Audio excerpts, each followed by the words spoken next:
આજના દિવસે આપણે ચર્ચા કરવાની છે.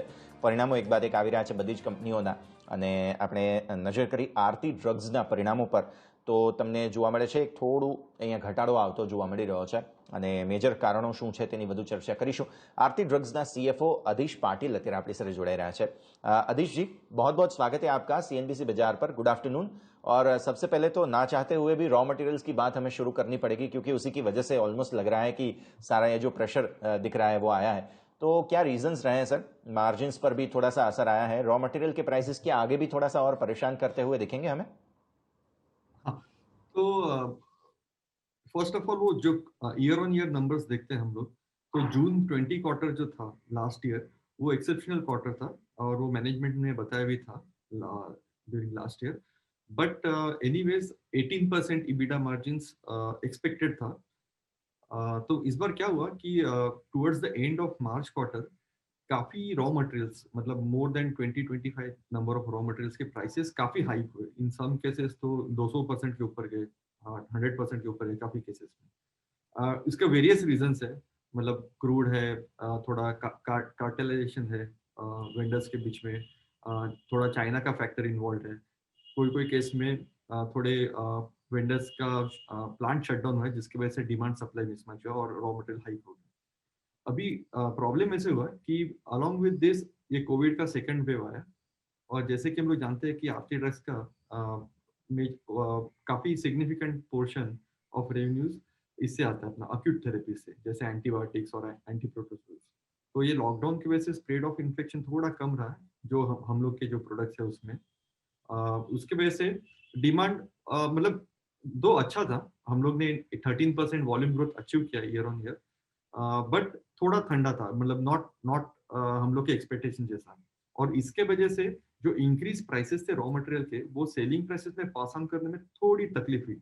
हाउएवर एक पॉइंट बताना चाहूंगा कि सेलिंग प्राइसेस जून क्वार्टर के मार्च और दिसंबर से ज्यादा थे, तो थोड़ा बहुत हम लोग ने पास ऑन किया, बट बिकॉज ये डिमांड के सिचुएशन की वजह से पूरा पास ऑन नहीं हो पाया. और पेंडिंग ऑर्डर्स भी होते हैं पुराने, जैसे डोमेस्टिक में 1 मंथ का होता है, और हमारे एक्सपोर्ट्स में ऑलमोस्ट 2.5 to 3 मंथ्स के पेंडिंग ऑर्डर्स होते हैं, तो वो पुराने रेट भी थोड़े चलते हैं आगे तक.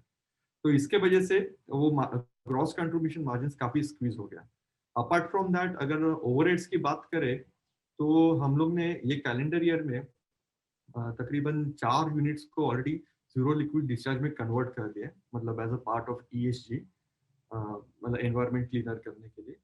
तो उसके वजह से थोड़ा हम लोग का यूटिलिटीज में खर्चा बढ़ा है, बट वो ठीक है. हम लोग का आगे प्लान है कि उससे ज्यादा बाय प्रोडक्ट्स निकाले, और जो हाई कैलोरिफिक वेस्ट है उसको वेस्ट हीट रिकवरी बॉयलर्स में यूज करके वो एज अ यूटिलिटी में यूज हो, एज अ फ्यूल यूज होगा. तो वो धीरे धीरे वी विल टेक केयर. और दूसरी बात है, ये जो बायबैक हुआ उसके थोड़े कॉस्ट थे, वन टाइम कॉस्ट ये क्वार्टर में. अपार्ट फ्रॉम दैट, मतलब ओवरऑल ओवरहेड कॉस्ट कंट्रोल में था, ये थोड़े बहुत छोड़ के. और मेजर रीजन ग्रॉस कंट्रीब्यूशन का ही था ये पर्टिकुलर क्वार्टर में मार्जिन्स कम होने का. अच्छा, सर आपने रीजंस तो सारे अच्छे से समझाए हैं. अब थोड़े से मार्जिन के गाइडेंस की बात कर लेते हैं. जिस तरह से आपने कुछ वन टाइम कॉस्ट वगैरह भी कही है, उसके अलावा छोड़कर जो आपने पहले गाइडेंस दे रखा था 15 से ऑलमोस्ट 18 से 19 का, क्या ये कंटिन्यू होता हुआ देखेंगे? सेल्स ग्रोथ की भी हम बात कर लें और साथ ही साथ मार्जिन्स की भी बात कर लें. तो जहाँ तक सेल्स ग्रोथ का सवाल, हम लोग ने 15% टारगेट रखा था, वो अभी भी हम लोग कंटिन्यू करते हैं. ये क्वार्टर थोड़ा वीक गया, बट फिर भी हम लोग ने 13% वॉल्यूम ग्रोथ अचीव किया है API सेगमेंट में. बट वैल्यू वाइज भी हम लोग उतना अचीव, मतलब हम लोग का टारगेट है 10 to 15% का. जहाँ तक मार्जिन्स का सवाल है, 18% बिल्कुल हम लोग अचीव करेंगे.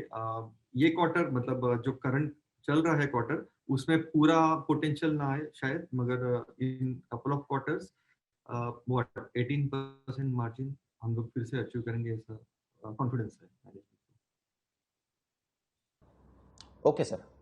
रेवेन्यू ग्रोथ की भी साथ ही साथ जैसे आपने बात की, तो अब थोड़ा सा स्लो डाउन यहाँ पर भी देखने मिल रहा है, पर्टिकुलरली 6% ईयर ऑन ईयर, और ग्रोथ देखे तो 12% जो है वो फोर्थ क्वार्टर में देखा था हमने.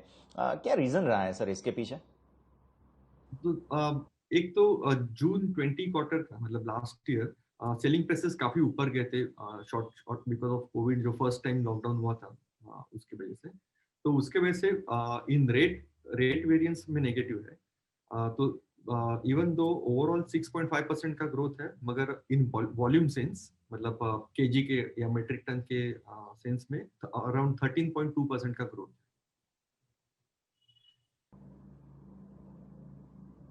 ठीक है सर, आगे बढ़ते हैं। हमारे जो एक्सपोर्ट और डोमेस्टिक ग्रोथ है उन दोनों का ब्रेकअप आप हमें थोड़ा सा बताइए। डोमेस्टिक ऑलमोस्ट हमने 65% के आसपास सेल्स देखा है, एक्सपोर्ट 35% है, इसके बारे में थोड़ा सा अपडेट। ओके। तो ऐसा हुआ कि ये पर्टिकुलर क्वार्टर में थोड़ा हमारा डोमेस्टिक में ग्रोथ ज्यादा हुआ, बिकॉज ऑफ विच वो थोड़ा परसेंटेज थोड़ा टिल्ट हो गया टुवर्ड्स डोमेस्टिक। अराउंड 68% 69% अभी पूरा कंपनी का डोमेस्टिक मार्केट से आया ये क्वार्टर में, और एक्सपोर्ट में थोड़ा कम आया।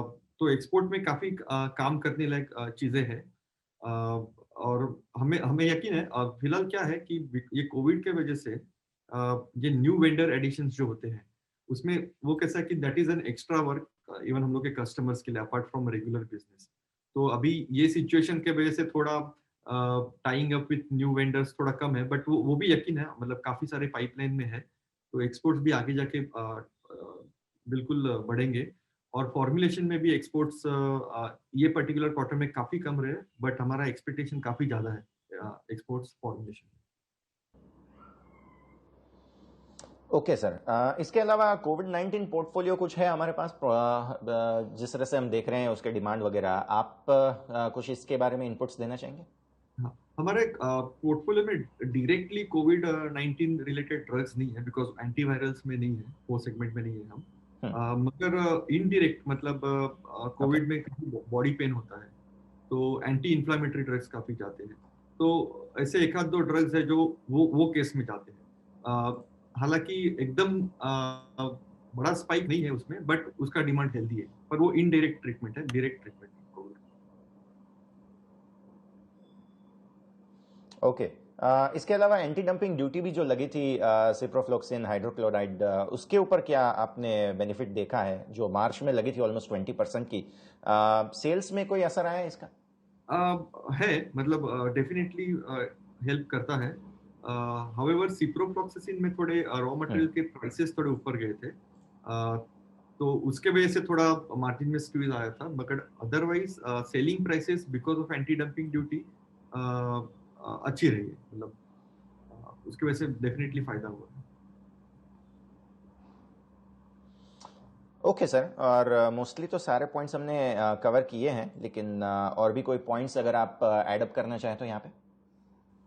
नहीं, अभी कैपेक्स का प्लान ऑनगोइंग है। अगर थर्ड वेव नहीं आता है तो काफी स्पीडीली प्रोजेक्ट कंप्लीट करेंगे, और उसके वजह से मतलब आगे का ग्रोथ ट्रेजेक्टरी उसके ऊपर काफी डिपेंडेंट रहेगा।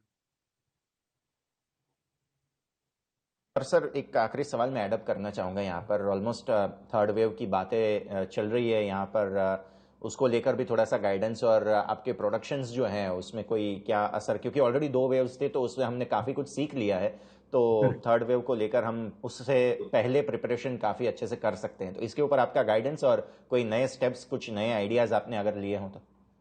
यस, तो फर्स्ट वेव में बिकॉज कंप्लीट सरप्राइज था, तभी प्रोडक्शन लॉसेस काफी ज्यादा हुए थे। सेकेंड वेव जी। में as far as production is concern negligible losses है, मतलब प्रोडक्शन फुल है। मतलब काफी सारे केयर ले चुके थे हम लोग, बिकॉज ऑलरेडी प्रिपेयर थे कि क्या करना है कोविड के केस में। इसके लिए प्रोडक्शन रिलेटेड कोई इशू नहीं लग रहा है हमें थर्ड वेव के लिए भी। प्रॉब्लम हम लोग को सिर्फ लग रहा है कि डिमांड पॉइंट ऑफ व्यू कुछ थोड़ा सबड्यूड रह सकता है थर्ड वेव की वजह से। और दूसरा प्रॉब्लम है कंस्ट्रक्शन एक्टिविटीज, उसमें थोड़ा लेबर का इश्यूज होता है, बट एज फार एज जो मेन प्रोडक्शन की बात है उसमें प्रॉब्लम नहीं लग रहा है, और काफी सारे लोगों का वैक्सीनेशन भी ऑलमोस्ट हो गया है।